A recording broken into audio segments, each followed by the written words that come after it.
I feel justified in my headcanon, thank you. Like any nerd of the internet, I respect my headcanon and my ships more than anything else. So, Uh To whom do you ship the Empyrean? I don't know, man. Another Empyrean, probably. Hello there, I'm James. And I'm Emme. And welcome back to the Bestiary Monster Manual A to Z. And this week, Emme, in our exploration of every single monster in the Dungeons & Dragons Monster Manual, we have come to... the Empyreans. Yes, the Empyreans. Children of gods of the upper planes. Statuesque, immortal, though they can be killed, and personifications of concepts, ideas, emotions. Kind of interesting.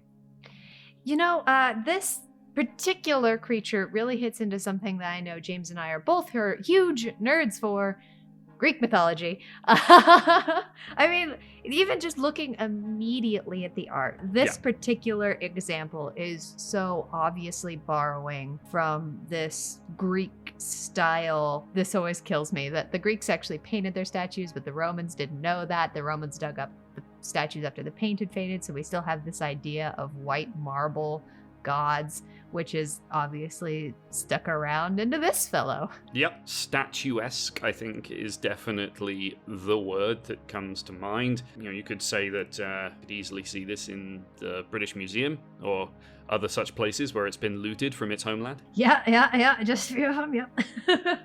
Oh, I'll laugh because it's sad. But yeah, strong, powerful, everything about this art, even down to the clothing and the style of the armor, is that Greco-Roman marble statue look, because they are children of gods.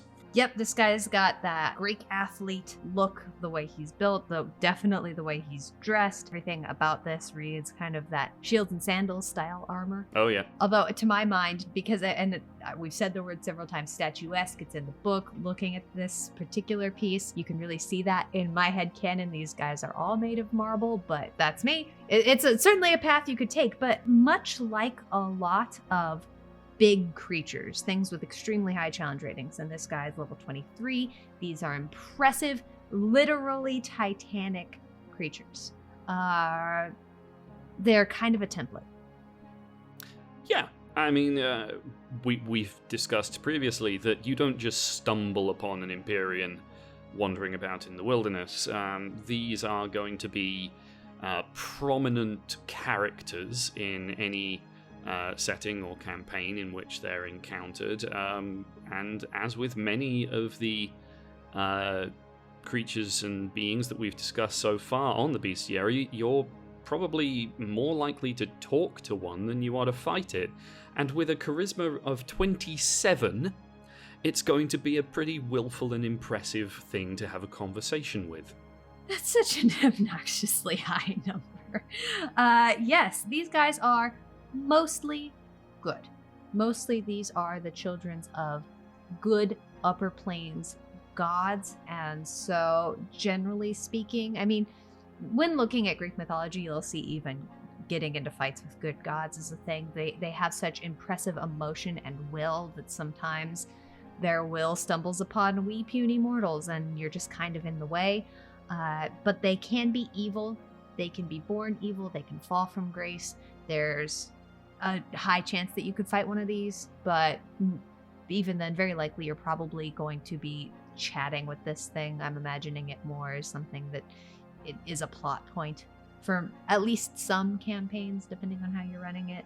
And again, we mentioned this a little bit. Up at the top here talks about manifest emotion, which is a very mythological idea that the gods are a concept more than anything else, that they're very people-like and have people-like emotions, but that they are the gods of a particular concept, and that concept changes the environment around them. So there's a lot of opportunity for customization.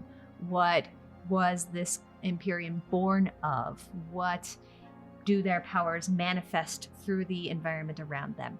As there's so many options, and it comes down to there's down there a little bit, there's a bolt of energy they can fire, and the element very much depends on either Empyrean choice or Empyrean style. There's so many things you could layer on to one of these guys.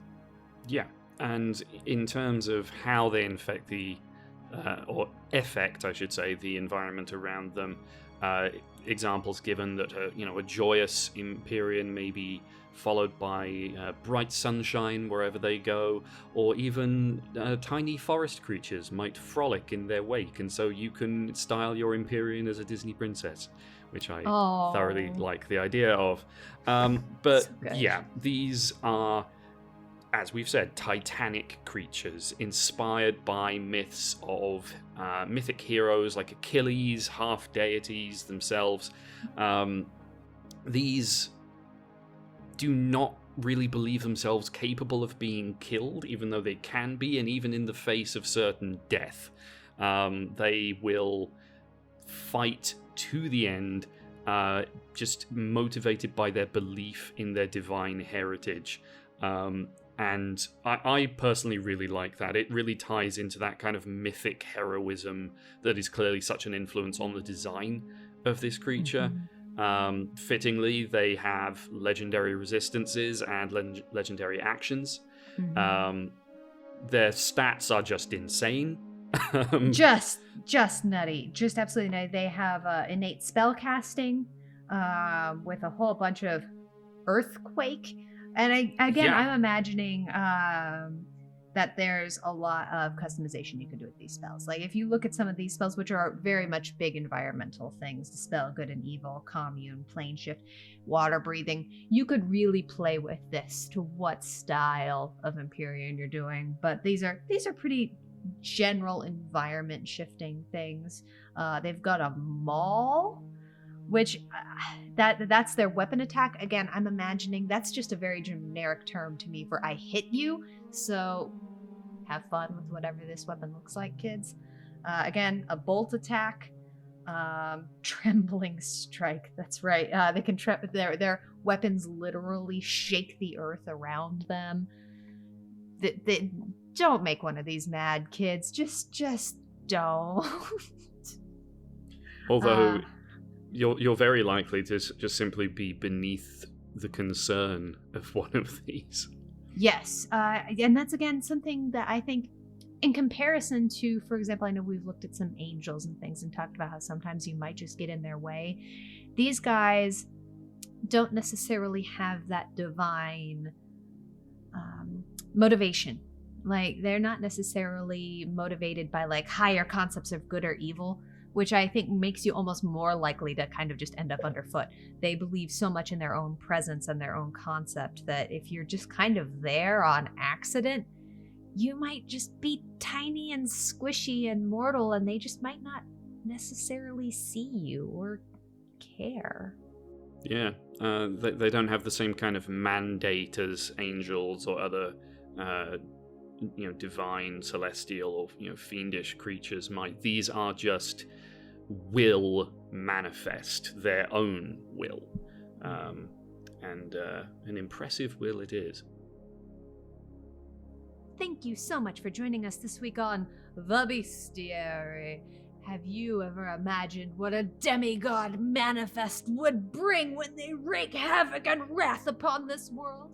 Tell us about it in the comments down below. We'd really love to hear your tale. And while you're there, you can check out the links to our social medias. You can hit that bell, hit the like button if you enjoyed this. You can check out our Patreon if you're interested in maybe seeing a little bit more from us. And we surely love our patrons. You guys make everything we do possible, so thank you so much. You can subscribe. You can check out some more of our videos here, and join us next week when we talk about the Enter Cap.